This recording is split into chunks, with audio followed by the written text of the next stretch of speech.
8 février. Nombre, chapitre 4, chapitre 5, chapitre 6. L'Éternel parla à Moïse et à Aaron et dit: Compte les fils de Kehat parmi les enfants de Lévi, selon leurs familles, selon les maisons de leurs pères, depuis l'âge de 30 ans et au-dessus jusqu'à l'âge de 50 ans, tous ceux qui sont propres à exercer quelque fonction dans la tente d'assignation. Voici les fonctions des fils de Kehat dans la tente d'assignation. Elles concernent le lieu très saint. Au départ du camp, Aaron et ses fils viendront démonter le voile et ils en couvriront l'arche du témoignage. Ils mettront dessus une couverture de peau de dauphin et ils étendront par-dessus un drap entièrement d'étoffe bleue. Puis, ils placeront les barres de l'arche. Ils étendront un drap bleu sur la table des pains de proposition et ils mettront dessus les plats, les coupes, les tasses et les calices pour les libations. Le pain y sera toujours.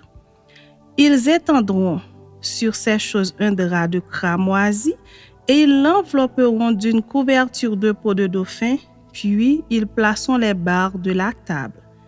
Ils prendront un drap bleu et ils couvriront le chandelier, ses lampes, ses mouchettes, ses vases à cendre et tous ses vases à l'huile destinés à son service. Ils le mettront avec tous ses ustensiles dans une couverture de peau de dauphin, puis ils le placeront sur le brancard. Ils étendront un drap bleu sur l'autel d'or et ils l'envelopperont d'une couverture de peau de dauphin, puis ils placeront les barres de l'autel. Ils prendront tous les ustensiles dont on se sert pour le service dans le sanctuaire et ils les mettront dans un drap bleu et ils les envelopperont d'une couverture de peau de dauphin, puis ils les placeront sur le brancard. Ils ôteront les cendres de l'autel et ils étendront sur l'autel un drap de pourpre. Ils mettront dessus tous les ustensiles destinés à son service, les brasiers, les fourchettes, les pelles, les bassins, tous les ustensiles de l'autel, et ils étendront par-dessus une couverture de peau de dauphin. Puis, ils placeront les barres de l'autel. Après qu'Aaron et ses fils auront achevé de couvrir le sanctuaire et tous les ustensiles du sanctuaire, les fils de Kehat viendront au départ du camp pour les porter. Mais ils ne toucheront point les choses saintes, de peur qu'ils ne meurent. Telles sont les fonctions de porteurs imposées aux fils de Kehat dans la tente d'assignation. Éléazar, fils du sacrificateur Aaron, aura sous sa surveillance l'huile du chandelier, le parfum odoriférant, l'offrande perpétuelle et l'huile d'onction. Il aura sous sa surveillance tout le tabernacle et tout ce qu'il contient, le sanctuaire et ses ustensiles. L'Éternel parla à Moïse et à Aaron et dit: N'exposez point la race des familles des Kéhatites à être retranchée du milieu des Lévites. Faites ceci pour eux, afin qu'ils vivent et qu'ils ne meurent point quand ils s'approcheront du lieu très saint. Aaron et ses fils viendront et ils placeront chacun d'eux à son service et à sa charge. Ils n'entreront point pour pouvoir envelopper les choses saintes de peur qu'ils ne meurent. L'Éternel parla à Moïse et dit: Compte aussi les fils de Gershon selon les maisons de leurs pères, selon leurs familles. Tu feras le dénombrement depuis l'âge de 30 ans et au-dessus jusqu'à l'âge de 50 ans de tous ceux qui sont propres à exercer quelque fonction dans la tente d'assignation. Voici les fonctions des familles des Gershonites, le service qu'ils devront faire et ce qu'ils devront porter. Ils porteront les tapis du tabernacle et la tente d'assignation, sa couverture et la couverture de peau de dauphin qui se met par-dessus, le rideau qui est à l'entrée de la tente d'assignation. Les toiles du parvis et le rideau de l'entrée de la porte du parvis, tout autour du tabernacle et de l'autel, leur cordage et tous les ustensiles qui en dépendent. Et ils feront tout le service qui s'y rapporte. Dans leurs fonctions, les fils des Gershonites seront sous les ordres d'Aaron et de ses fils pour tout ce qu'ils porteront et pour tout le service qu'ils devront faire. Vous remettrez à leurs soins tout ce qu'ils ont à porter. Telles sont les fonctions des familles des fils des Gershonites dans l'attente d'assignation et ce qu'ils ont à garder sous la direction d'Ithamar, fils du sacrificateur Aaron. Tu feras le dénombrement des fils de Merari selon leur famille, selon les maisons de leur père. Tu feras le dénombrement depuis l'âge de 30 ans et au-dessus jusqu'à l'âge de 50 ans. De tous ceux qui sont propres à exercer quelques fonctions dans l'attente d'assignation. Voici ce qui est remis à leurs soins et ce qu'ils ont apporté pour toutes leurs fonctions dans l'attente d'assignation. Les planches du tabernacle, ses barres, ses colonnes, ses bases, les colonnes du parvis formant l'enceinte, leurs bases, leurs pieux, leurs cordages, tous les ustensiles qui en dépendent et tout ce qui est destiné à leur service. Vous désignerez par leur nom les objets qui sont remis à leurs soins et qu'ils ont apportés.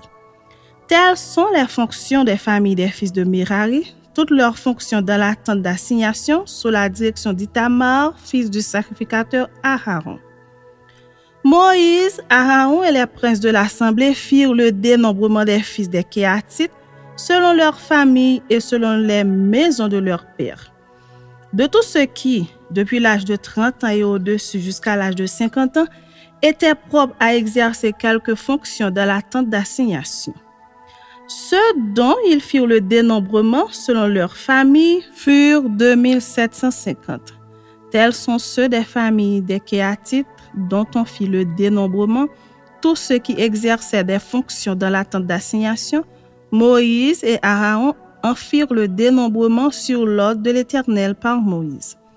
Les fils de Gershon, dont on fit le dénombrement selon leur famille et selon les maisons de leur père, depuis l'âge de 30 ans et au-dessus jusqu'à l'âge de 50 ans, tous ceux qui étaient propres à exercer quelques fonctions dans l'attente d'assignation, ceux dont on fit le dénombrement selon leur famille, selon les maisons de leur père, furent 2630.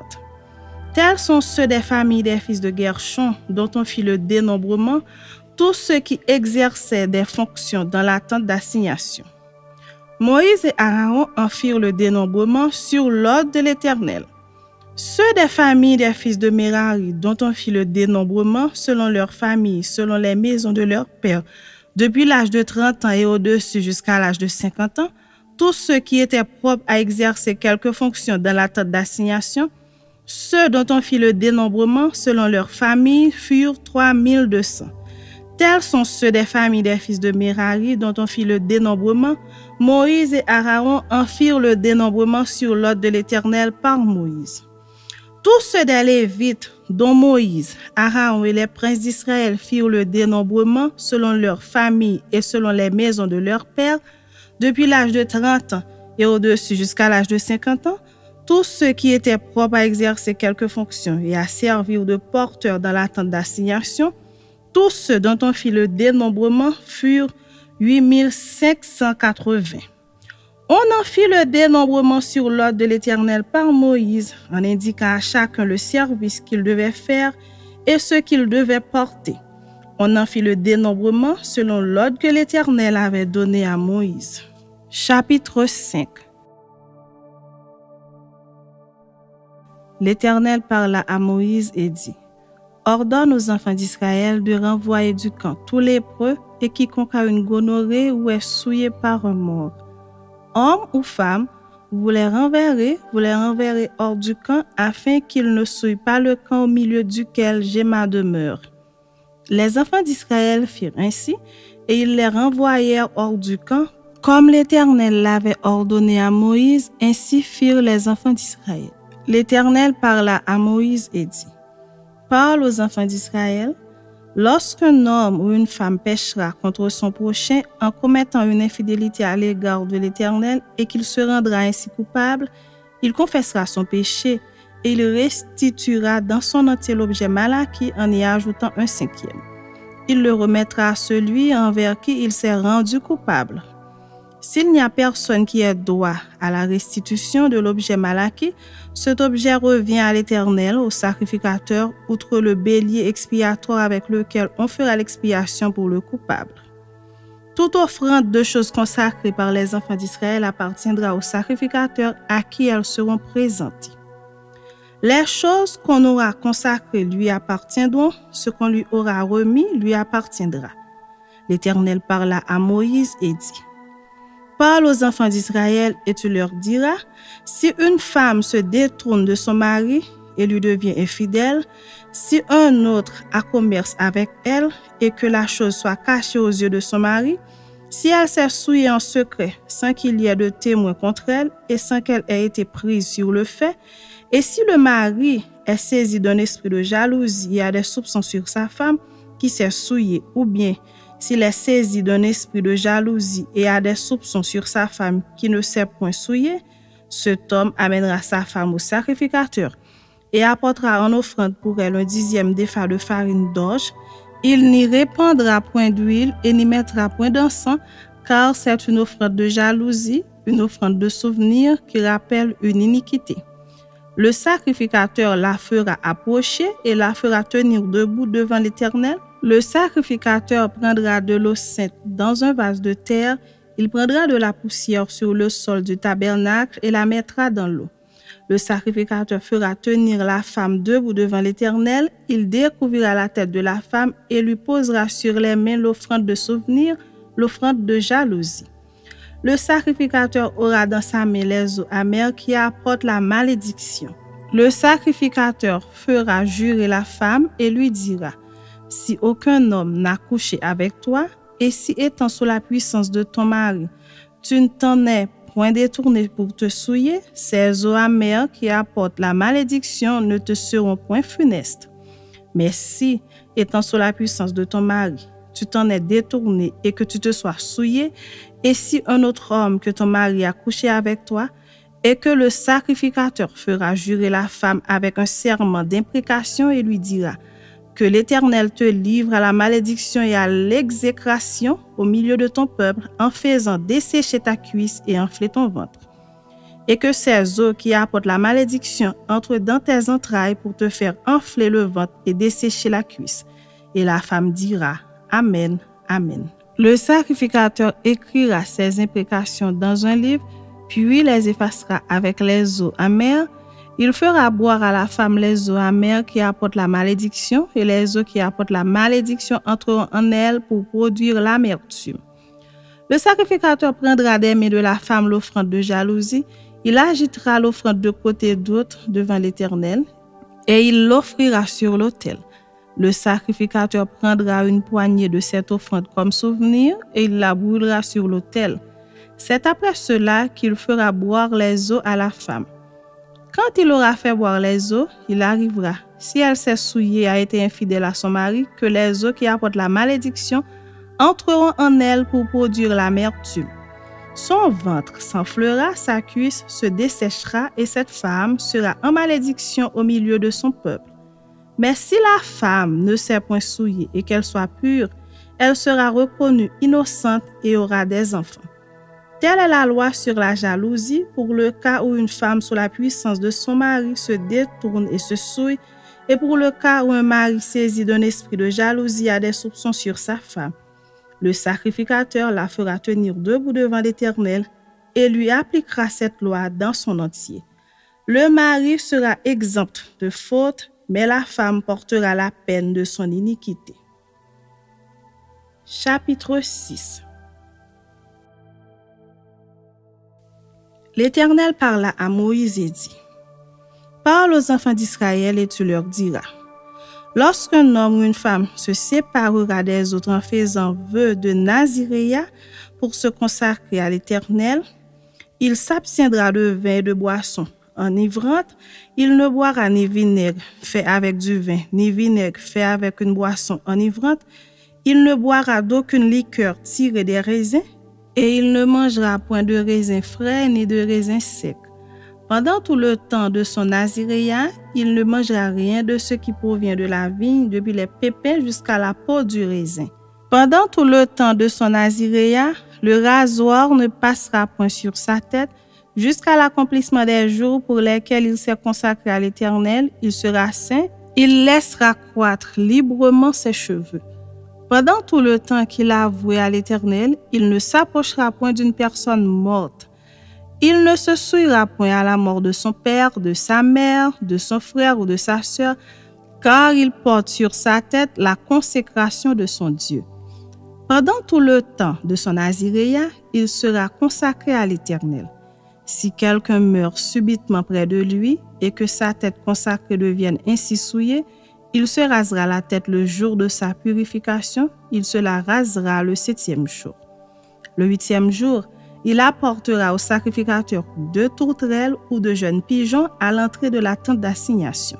Le sacrificateur sacrifiera l'un comme victime expiatoire et l'autre comme holocauste, et il fera pour lui l'expiation de son péché à l'occasion du mort. Le Naziréen sanctifiera ainsi sa tête ce jour-là. Il consacrera de nouveau à l'Éternel les jours de son naziréat et il offrira un agneau d'1 an en sacrifice de culpabilité. Les jours précédents ne seront point comptés parce que son naziréat a été souillé. Voici la loi du Naziréen.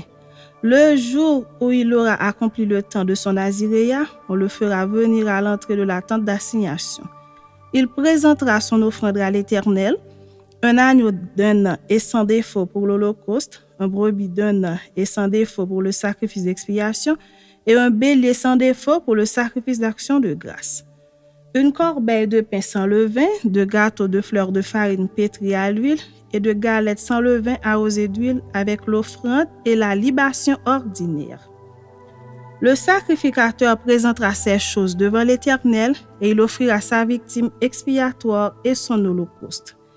Il offrira le bélier en sacrifice d'action de grâce à l'Éternel, outre la corbeille de pain sans levain avec l'offrande et la libation. Le Naziréen rasera à l'entrée de la tente d'assignation sa tête consacrée. Il prendra les cheveux de sa tête consacrée et il les mettra sur le feu qui est sous le sacrifice d'action de grâce. Le sacrificateur prendra l'épaule cuite du bélier, un gâteau sans levain de la corbeille et une galette sans levain. Et il les posera sur les mains du Naziréen après qu'il aura rasé sa tête consacrée. Le sacrificateur les agitera de côté et d'autre devant l'Éternel. C'est une chose sainte qui appartient au sacrificateur, avec la poitrine agitée et l'épaule offerte par élévation. Ensuite, le Naziréen pourra boire du vin. Telle est la loi pour celui qui fait vœu de naziréat, telle est son offrande à l'Éternel pour son naziréat, outre ce que lui permettront ses ressources. Il accomplira ce qui est ordonné pour le vœu qu'il a fait selon la loi de son naziréat. L'Éternel parla à Moïse et dit, « Parle à Aaron et à ses fils et dit, « Vous bénirez ainsi les enfants d'Israël, vous leur direz, « Que l'Éternel te bénisse et qu'il te garde.